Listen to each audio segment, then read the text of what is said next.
Baiklah, pada sesi 5 ini kita akan belajar menggunakan tools untuk memodifikasi objek. Ya. Pertama Anda bisa buat filenya dulu, buka filenya namanya, misalnya latihan sesi 5. Dan Anda bisa pilih landscape ataupun portrait. Ya. Misalnya contoh sekarang kita pilih yang portrait, landscape. Nah, yang pertama. Pertama kita akan belajar menggunakan fitur ini, ya. Kalau Anda melihat di sini, ini ada. Kalau Anda melihat ada tools dengan segitiga di bawahnya ini, artinya ada lebih dari satu pilihan di situ. Misalnya ini, di sini ada ini ya, ada satu pilihan. Ya. Nah, kalau ini misalnya nggak ada, dia sendirian, ya, nggak bisa ganti yang lain. Oke, pertama, misalnya saya akan membuat sebuah lingkaran. Ya. Lingkaran saya beri warna orange, ya, dan sepertinya saya perbesar. Ya. Fungsi yang pertama, tools ini, eraser ini. Ya. Kita akan coba belajar apa fungsi eraser itu. Ya. Eraser itu fungsinya untuk menghapus. Ya. Jadi kalau misalnya saya hapus di sini, dia akan terhapus. Ini. Kalau Anda tekan Ctrl Z, dia akan mendapatkannya. Jadi kalau Anda membuat sesuatu, ya misalnya,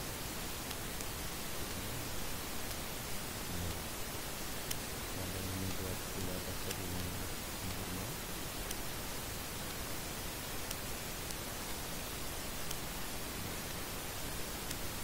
Dari sini. Anda bisa menyatukan, kalau ini objek ini sudah terpotong, sudah teriris dan dia terpisah. Ya. Kalau Anda ingin menyatukannya, Anda bisa seleksi kiri kanan dan group. Ya. Nah, dia akan gabung terus. Dibicarakan atau dibicarakan, dia akan terus bergabung. Nah, terus selain tools eraser tadi, kita akan melihat tools yang lain. Ini ada eraser, scissor, dan knife. Ya. Masing-masing alat modifikasi ini mempunyai karakteristik yang berbeda. Misalnya Anda membuat seperti ini. Ya. Ada 3 ini. Saya akan coba fitur eraser. Ya. Jadi kalau saya memotong objeknya seperti ini, nah ini efeknya. Ya. Dia akan terpisah. Ya. Dan kalau saya menggunakan scissor, itu saya pilih objeknya dahulu. Ya. Saya klik di ujung sini sama ujung sini. Nah, dia sudah terpotong ya. Jadi dari ujung sini ke ujung sini. Ya. Kalau Anda tarik, dia akan seperti itu. Ya. Stroke-nya tidak ikut. Jadi kalau tadi pada eraser stroke-nya ikut, sedangkan pada scissor tidak ikut. Selain itu ada juga knife. Ya. Jadi kalau knife, Anda cukup seleksi objeknya, kemudian Anda gunakan knife seperti ini. Nah, dia akan terpotong. Nah, Anda mungkin bertanya, apa perbedaan karakteristik dari knife dan eraser? Kalau eraser itu dia akan ada objek yang terbuang dimensinya, ukurannya. Misalnya saya potong bagian bawah, dia akan objek sebesar lintasan kursor ini akan hilang. Dengan pada knife dia tidak hilang, dia hanya terbelah saja.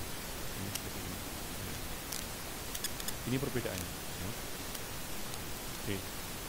Ini berikutnya Anda juga bisa menggunakan fitur pen tool. Ya, tempatnya ada di sini, pen tool. Ya. Jadi misalnya Anda ingin membuat logo Nike. Ya. Kita cari ada contohnya, misalnya logo Nike, kita copy. Nah, seperti itu. Ya. Jika Anda ingin membuat logo seperti ini, Anda bisa menggunakan pen tool. Caranya Anda garis dulu, ya. Pen tool misalnya ini kita netralkan lagi. Ya. Pen tool. Nah, dia ya kembali seperti awal ya. Kalau Anda menggunakan pen tool, Anda bisa balikkan di sini. Di sana saya kasih warna merah. Oke. Nah, di dalam pen tool ini, kalau Anda lihat ini ya, seperti yang saya bilang tadi bahwa ada tanda segitiga begini, artinya dia ada lebih dari satu pilihan, dan Anda bisa memilih convert anchor point tool. Untuk apa convert anchor point tool? Itu Anda bisa mengkonversi sudut-sudut tajam ini menjadi seperti ini ya. Anda bisa tarik ke kanan, bisa tarik ke kiri ya. Menyesuaikan dengan kemauan desain Anda ya. Anda juga klik di sini, bisa Anda tarik ke kanan ataupun ke kiri ya. Menyesuaikan dengan kemauan Anda ya. Dan Anda bisa geser ini, nah, itu juga bisa. Nah, jadi seperti ini ya. Itu tadi penggunaan convert anchor point tool ya. Terus ada juga add anchor point tool dan delete anchor point tool. Add anchor point tool itu digunakan jika Anda ingin menambahin, ini tadi kita menggunakan 4 poin, 1, 2, 3, 4. Jika Anda ingin menambahkan poin yang lain, misalnya di sini ya. Jadi ada yang lain, Anda bisa gunakan ini misalnya.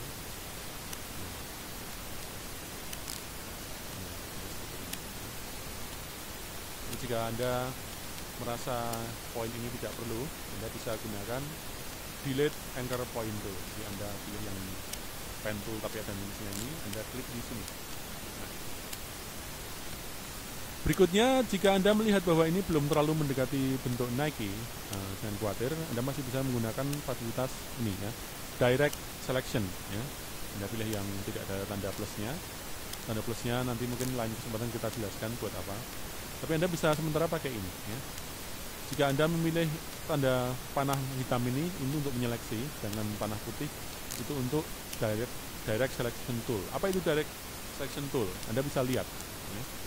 Pertama, jika saya ingin menggeser ini, jadi membuat lengkungan ini menjadi seperti logo yang saya mau, yaitu logo Nike seperti pada contoh ya, saya bisa menggunakan ini. Saya double klik di sini dan kemudian saya klik, saya tahan, nah, saya tarik ke situ ya. Ini juga bisa saya perbesar ya. Saya bisa double klik di sini atau klik satu aja nggak apa-apa. Nah, saya bisa sederhanakan ya. Nah, lebih makin mendekati ya. Nah, misalnya seperti ini.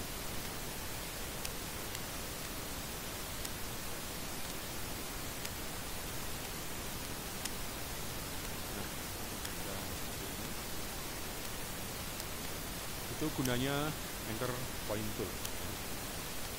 Jadi selain itu ada juga yang lain ya. Anda bisa lihat misalnya garis seperti ini, Anda bisa belum garis, kemudian jika Anda mau mengisi warnanya, Anda akan bisa seperti ini ya. Untuk garis-garis itu sifatnya berupa terbuka. Selain itu ada juga Anda mungkin akan melihat paintbrush. Apa itu paintbrush? Ini sama dengan pensil, sama dengan ini juga ya, block paintbrush ya. Fungsinya untuk membuat gambar. Jika Anda ingin membuat semacam kaligrafi gitu, atau misalnya Anda suka menggambar, Anda juga bisa menggunakan ini.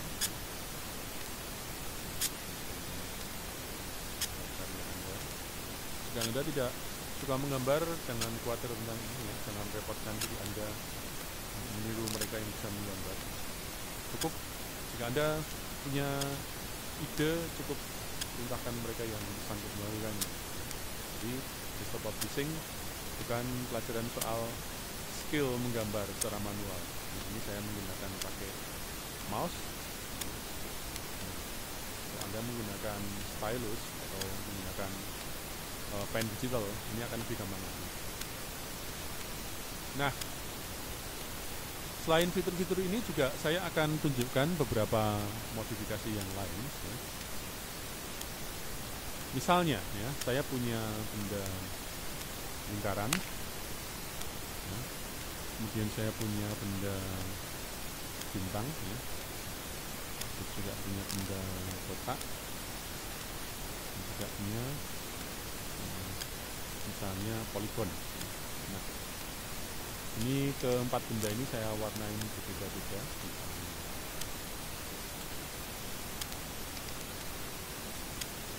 Seperti ini.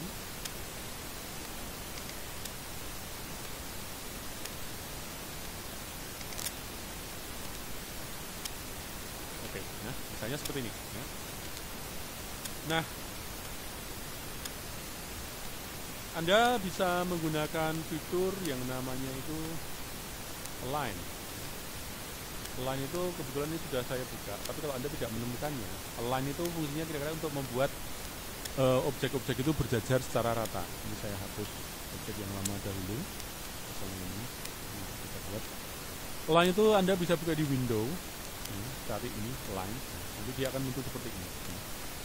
Seperti apa sih align? Kalau Anda misalnya Anda punya objek-objek yang berantakan seperti ini dan Anda ingin menyesuaikannya, Anda cukup seleksi semuanya, kemudian Anda bisa pilih align secara vertical align bottom. Ya. Jadi hasilnya kayak gini ya. Kalau Anda mau di tengah jadi seperti ini, bagian atas jadi seperti ini. Sebalik begitu juga kalau Anda misalnya posisinya seperti ini ya. Anda bisa gunakan ini untuk membuat rata kiri, rata tengah, dan rata kanan. Dan kalau Anda ingin membuat semua objek tepat di tengah-tengah secara bertumpuk, Anda bisa klik yang ini, kemudian yang ini, nah, ya tepat di depan, mengumpul jadi satu. Nah, berikutnya kita akan lihat fungsi yang lain ya. Kita simpan ini. Nah, saya mau fokus pada misalnya ini saya ganti warna menjadi merah muda misalnya. Nah, saya akan berfokus pada kedua objek ini. Kita akan menggunakan situs Pathfinder, yaitu untuk memodifikasi objek. Kalau saya punya dua objek seperti ini, kalau saya dan seperti ini, misalnya yang lingkaran saya taruh depan.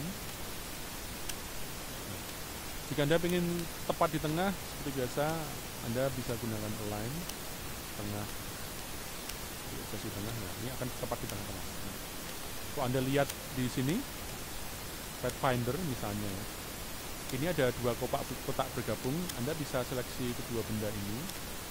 Jika Anda pilih yang ini, maka dia akan tergabung menjadi satu. Jadi sekarang menjadi satu benda. Dan jika Anda pilih yang sampingnya, maka yang atas akan melubangi yang bawah. Nah, yang bawah akan di crop. Ya. Jika Anda pilih yang sini, akan terpilih objek perpotongan keduanya. Misalnya ya. Itu seterusnya ya. Anda bisa mencobanya sendiri-sendiri. Nah, oke. Itu tadi modifikasi dari objek-objek sederhana.